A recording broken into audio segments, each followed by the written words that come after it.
Assalamu alaikum. Today is Friday the 30th of January 2026. For the last several days, rumours have been swirling all around Pakistan and indeed the whole world about the current health situation of Mr. Imran Khan. 2 days ago, a government spokesperson confirmed that Mr. Khan had been taken to a hospital in Islamabad over the weekend for some urgent treatment for an eye condition. Unfortunately, at this time, we have no confirmation as to the nature of his condition, any investigations that have been carried out, or what kind of treatment has been provided. We are hearing repeatedly that this is a condition called central retinal vein occlusion, which simply put is a blockage in the vein which drains blood from the eyeball. There are numerous reasons why this might occur, and often there is an underlying medical condition which needs further investigation and treatment. Broadly speaking, and obviously I'm not an eye specialist, but broadly speaking, the treatment for this condition often involves injections into the eye of specialized medications, sometimes in combination with steroid injections into the eye, and in some cases laser treatment is also required.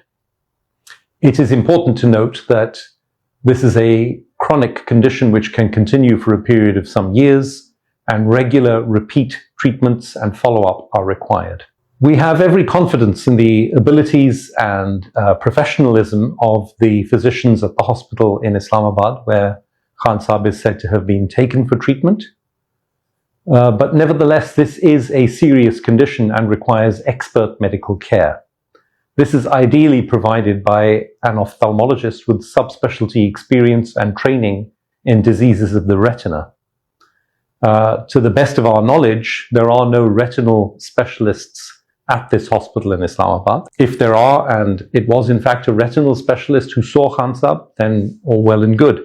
But that remains a serious concern from our point of view. As I said earlier, there can be underlying medical conditions which can cause this. These include high blood pressure, diabetes, elevated cholesterol and other lipids in the blood, some autoimmune conditions, and hypercoagulable states, which means that which is a condition in which the blood may be more sticky and thick than usual and therefore is more likely to clot. It is therefore essential that Khan Sahib also undergo investigation for these conditions and treatment if in fact any of these were found in his case. This is why it is extremely important that he be seen not only by an ophthalmologist with experience and training in retinal diseases, but also by a general physician, and ideally by someone such as myself or my colleague Dr. Faisal Sultan, who are familiar with Khan Sahib's history over the past many years. Yesterday evening, I received a phone call from Khan Sahib's legal team, in particular Mr. Salman Akram Raja, suggesting that it might be possible that we would get permission to see Khan Sahib late last night, so the night of Thursday, the 29th of January. I asked a colleague, Dr. Khurram Azam, who is a renowned ophthalmologist and a specialist in retinal diseases here in Lahore, to accompany me. He very kindly agreed to do so, literally at a moment's notice, and we drove up to Adiala jail last night. We got there just before 11 p.m. Unfortunately, permission could not be obtained, and so we were not able to see Khan Sahib on this occasion. We left the vicinity of the prison sometime after midnight last night. It goes without saying that we are happy to go again as many times as necessary, and whenever the legal team feels that permission might be forthcoming, or when in fact permission is obtained. I want to just state very clearly for the record here, I've been hearing and seeing some interesting stories on social media and elsewhere over the course of today, which I mentioned only to issue a strong disclaimer. There are rumors that we were mistreated in some way by the authorities, or that we were made to wait 12 hours in the cold, or indeed that we asked or suggested that Khan Sahib should be admitted to a specialist hospital in Islamabad or elsewhere for a period of some months. These are all categorically untrue. We were not mistreated in any way. We did not have to wait any longer than we wished to, because it became apparent soon after midnight that we were not going to be given permission. And we did not at any point say that Khan Sahib should be admitted for a prolonged period to another hospital.